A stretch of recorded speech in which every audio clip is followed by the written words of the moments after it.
Un autre usage, c'est les médicaments. Vous êtes-vous déjà demandé en quoi était faite cette substance blanche dans laquelle on injecte des molécules? C'est du pétrole.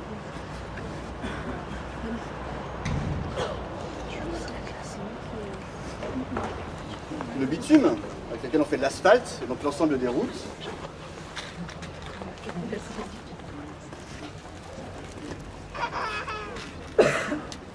Et enfin, en fait tout cela, c'est les trois au-dessus, là, ça c'est effectivement l'industrie pétrochimique. Voilà. Et donc effectivement dans l'industrie pétrochimique, il y a aussi une autre utilisation, c'est la nourriture. Arrête. Nombreux sont ceux qui disent que l'agriculture moderne, ça consiste simplement à transformer du pétrole en nourriture, tellement la proportion de pétrole, d'énergie dans la fabrication de nourriture est importante. Ça s'est appelé la révolution verte dans les années 30, et donc c'était la motorisation de l'agriculture. Donc évidemment, on pense tout de suite aux tracteurs qui remplacent les bœufs, mais évidemment c'est aussi les engrais, les pesticides, puis l'ensemble des plastiques qui sont utilisés comme bâche, comme emballage. Donc la nourriture, qui est peut-être finalement l'usage le plus important pour nous ce soir, mais bon, ils vont tous être importants. Parce que ce que je vais vous expliquer, c'est qu'on va bientôt, c'est peut-être déjà commencé, manquer de pétrole.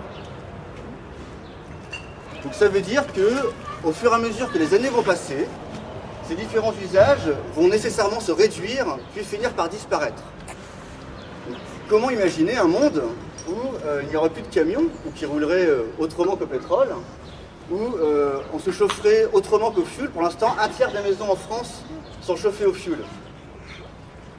Donc un monde sans transport aérien, en tout cas sans tourisme de masse, sans gaz, sans transport de marchandises, c'est principalement ça les bateaux, sans électricité, sans plastique, sans vêtements, sans médicaments, sans route et sans nourriture. Ça paraît violent. C'est pas exactement ça qui va se passer, évidemment, on va apprendre au fur et à mesure à faire autrement, mais c'est simplement pour montrer l'importance du pétrole dans notre mode de vie. C'est omniprésent, on s'en sert tous les jours. Chaque Français consomme en moyenne 12 barils par an, voilà. Un Américain 25, et la moyenne mondiale c'est 4. Donc en fait on en consomme des quantités vertigineuses d'année en année et même de plus en plus. Et donc sur la nourriture, la production de céréales a été multipliée par 3 en un siècle grâce à cette révolution verte, ce qui signifie que si le pétrole venait à manquer, certainement que la production de céréales chuterait, ce qui pourrait provoquer à terme la mort de tous ceux que le pétrole a permis de nourrir. Or, avant la révolution verte, avant qu'on utilise massivement le pétrole, l'agriculture nourrissait environ 2 milliards de personnes.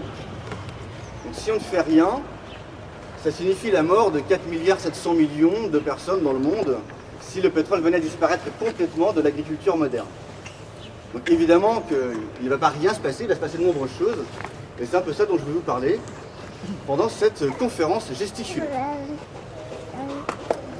Bon, je vous dis qu'on va manquer de pétrole.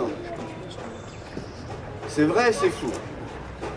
C'est faux parce qu'il reste encore des quantités énormes de pétrole, mais c'est vrai parce que la question n'est pas la disparition du pétrole tout court, mais la disparition du pétrole bon marché.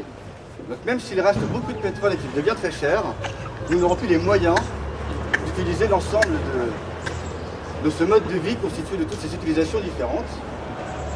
Donc pour vous expliquer ça, il va falloir que je vous fasse une petite partie technique et scientifique.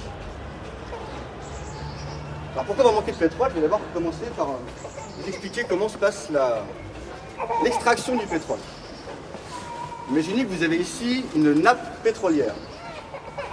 Donc une nappe pétrolière, le pétrole c'est une huile de roche, bon passons, qui est mise sous pression à certains endroits de la Terre, donc couvert d'une épaisse couche de roche qu'il faut donc percer pour que le pétrole jaillisse. Donc, tout le monde a en tête les images de Derrick dans Lucky Luke ou dans Dallas ou je sais pas quoi, où on voit effectivement le pétrole jaillir. Et bien en fait, imaginez cette nappe pétrolière exactement comme une cocotte minute. Et effectivement, au bout d'un moment, quand la cocotte minute est sous pression, si vous enlevez la valve, la vapeur jaillit. La vapeur jaillit durant un temps, mais ça finit par s'arrêter. Et comme sur votre cocotte minute, si vous multipliez le nombre de valves, donc le nombre de puits sur la nappe pétrolière, vous aurez beau le faire, de toute façon la pression va diminuer. Et donc qu'est-ce qu'il faut faire une fois qu'il n'y a plus de pression pour récupérer l'air qu'il y a dans votre cocotte minute? Il faut pomper. Donc là déjà c'est beaucoup plus cher. Donc là effectivement au cours de l'histoire on commence à taper sérieusement dans les nappes de pétrole. Et donc il y a un moment donné où ce n'est pas rentable parce qu'il faudrait énormément d'argent, de moyens techniques pour récupérer le pétrole qui reste au fond. Donc au fur et à mesure que le pétrole va se raréfier, peut-être, voilà, donc il restera beaucoup de pétrole mais il sera cher, quoi. Donc ça c'est la première raison. La deuxième raison, c'est que les réserves de pétrole, si je vous demande pour combien de temps nous reste-t-il encore de pétrole, est-ce que quelqu'un a une idée de chiffre dans la tête? Pour combien de temps pouvons-nous continuer encore ce mode de vie? Est-ce que vous avez dans les médias un ordre de grandeur du nombre d'années qu'il nous reste? 40 ans. 40 ans on me dit. 10 ans, 25, 50 50, 52, 6 mois. Avec ou sans l'Alaska.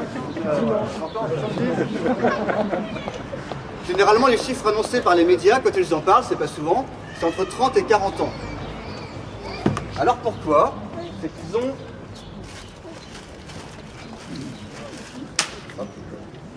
un système qui s'appelle le ratio RP, c'est le ratio réserve divisé par la production.